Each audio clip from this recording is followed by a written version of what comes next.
안녕하세요. 범어동물의료센터 외과수의사 박성균입니다. 오늘은 강아지 쓸개골 탈구에 대해서 알아보도록 하겠습니다. 강아지 쓸개골 탈구는 중성화 수술을 제외한 가장 많이 하는 수술 중 첫 번째고, 수술 비용도 비싸고 수술을 해도 다리를 불편해할 수도 있고 꼭 수술을 해야 되는지 보호자분들이 굉장히 궁금해하는 질병인데요. 특히 아주 작은 소형견을 키우는 우리나라에서는 강아지 쓸개골 탈구가 강아지에게서 발생할 수 있는 정형외과 질환 중 가장 흔한 질병입니다. 실제 강아지 쓸개골 탈구의 경우 증상이 없는 무증상이 많기 때문에 미용을 하다가 내지는 접종을 하다가 우연히 발견되는 경우가 많습니다. 일단 쓸개골 탈구를 말하기 앞서서 쓸개골의 위치에 대해서 알아보는 게 좋을 것 같습니다. 쓸관절이라는 것은 우리 사람의 무릎 관절을 의학용어로 슬관절이라고 부릅니다. 또 슬관절 안에 있는 조그만한 뼈를 쓸개골이라고 부르는데요. 즉, 슬관절은 무릎관절, 쓸개골은 무릎골이라고 말할 수 있습니다. 보호자분들이 우리 아이 앞다리에는 쓸개골 탈구가 없나요? 라고 물어보시는 경우도 있는데요. 실제 쓸개골은 뒷다리, 즉 무릎에만 존재하는 뼈입니다. 보다시피 여기에 있는 무릎에 있는 아주 작은 뼈를 우리가 쓸개골, 즉 무릎골이라고 부를 수 있는데요. 이 쓸개골이 자기가 위치해야 될 연골고랑 사이에 정확히 위치하지 않고 내측 내지는 외측으로 빠지는 병을 쓸개골 탈구라고 부릅니다. 쓸개골은 강아지에만 존재하는 건 아닙니다. 우리가 알고 있는 대부분의 포유류 동물에서는 존재하는데요. 강아지에서 흔하게 발생됩니다. 쓸개골은 허벅지 근육, 즉 대퇴네갈래근의 근막에 파묻혀져 있으며 무릎이 굽혔다 폈다 불신 운동을 할 때 도르래 역할을 하게 됩니다. 강아지 쓸개골 탈구의 원인은 크게 두 가지로 나눌 수 있습니다. 첫 번째는 유전적인 요소이고, 두 번째는 외상과 같은 외력에 의한 탈구입니다. 쓸개골의 유전적인 요소는 쓸개골이 파묻혀 있어야 될, 즉 자리를 잡고 있어야 될 연골고랑 자체가 굉장히 다른 친구들보다 얕은 친구 같은 경우는 쓸개골 탈구가 잘 발생할 수 있고요. 또한 대퇴네갈래근의 근막에 쓸개골이 아까 파묻혀 있다라고 말씀드렸는데요. 대퇴네갈래근 자체가 성장을 하는 와중에 점점 부정배열, 내측으로 부정배열되는 경우에는 쓸개골이 빠질 수 있습니다. 이 외에도 여러가지 유전적인 요소가 쓸개골 탈구를 점점 가속화시킨다고 알려져 있습니다. 외상의 경우에는 큰 충격의 힘이 다리에, 무릎에 가해지게 될 경우에 쓸개골의 좌우의 균형을 잡고 있는 주변 인대나 근막과 같은 결합 조직들이 손상을 받으면서 외상이 될 수 있고요. 실제 쓸개골이라고 하는 것은 굉장히 작습니다. 실제 강아지 쓸개골 같은 경우에 사람의 새끼손톱 정도 사이즈가 될 것 같은데요.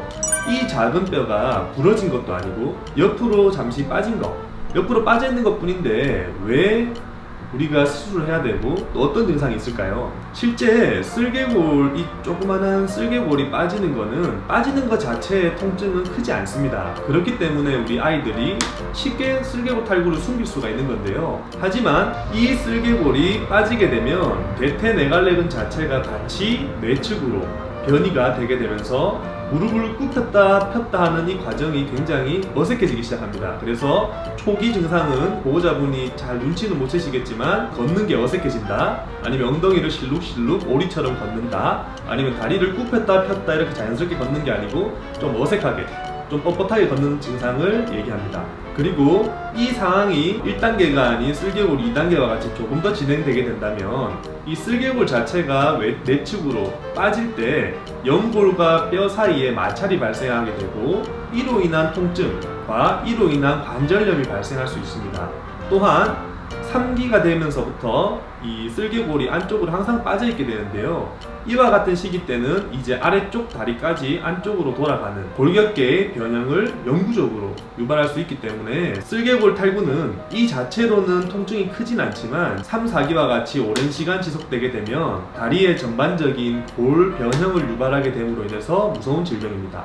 쓸개골은 크게 4기로 나눌 수 있습니다. 쓸개골의 단계를 나누는 게 다소 복잡하고 지루한 내용일 수도 있는데요. 이 내용을 아셔야지만 우리 애기가 적절한 시점 때 적절한 치료를 받을 수가 있습니다. 자, 1기의 경우는 쓸개골이 자기 자리에 대부분의 시간을 위치하지만 보행을 하다가 어떠한 상황에서 탈구가 발생되게 되고요. 탈구가 발생되는 즉각 자기 자리로 돌아오는 단계를 1단계라고 합니다. 2기는 빠진 상태에서 몇 번의 보행을 더 하다가 자기 자리로 돌아가는 것을 2기라고 합니다. 1, 2기와 3, 4기는 굉장히 큰 차이가 있습니다. 즉 1기와 2기는 큰 차이가 없었고 3기와 4기도 큰 차이가 없지만 2기와 3기 사이에는 아주 큰 차이가 있습니다. 3기는 쓸개골이 대부분의 시간 탈구가 되어 있는 상태로 위치하지만 보행을 하다가 간혹 들어왔다가 다시 빠지는, 즉 빠져 있는 시간이 대부분이고 자기 자리에 들어오는 시간이 짧은 상태를 3기라고 하고요. 즉 2기와 반대의 상황을 생각하시면 좋을 것 같습니다. 4기는 항상 빠져있는 상태로 위치하는데 수의사가 힘으로 한납을 시도해도 한납이 되지 않는 상태를 4기라고 부릅니다. 우리 아이의 다리가 쓸개골 탈구 3기 이상이 된다면 적극적인 치료를 고려해 보셔야 합니다. 쓸개골 탈구 증상은 대부분의 아이들에서 무증상인 경우가 많습니다. 단 처음 빠지는 이제 어린 친구들이나 쓸개골 탈구 1기인 경우 친구들은 쓸개골이 탈구가 되면서 연골면을 이렇게 끓게 되는데요. 이 통증과 탈구가 되는 이 느낌 으로 인해서 비명을 지른다거나 아니면 과한 파행, 다리를 들고 걷는다거나 하는 증상을 보일 수 있습니다. 하지만 아주 초기를 제외하고는 이 탈구가 되는 이 느낌 자체가 어느 정도 자기가 익숙해지기도 하고요. 이 통증 자체가 많이 크지 않기 때문에 통증을 숨길 수도 있고요.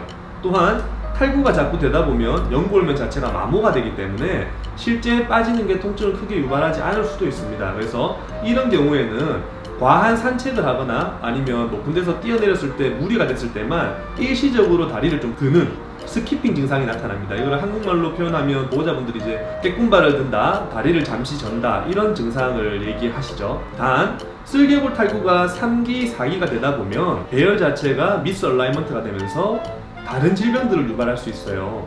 무릎에 관절염이 동반된다거나 연골면에 손상을 받는다거나 주변 인대가 약해진다거나 또 4기 같은 경우에는 다리가 내축으로 휘면서 영구적인 부정배열을 유발할 수도 있습니다. 쓸개골 탈구의 진단은 어렵지 않습니다. 쓸개골 탈구가 있냐 없냐는 수의사의 간단한 촉진만으로 확인할 수 있고요. 또한 쓸개골 탈구가 우리 애기가 1기냐 2기냐 3기냐 4기냐도 수의사의 간단한 촉진만으로 알 수 있습니다.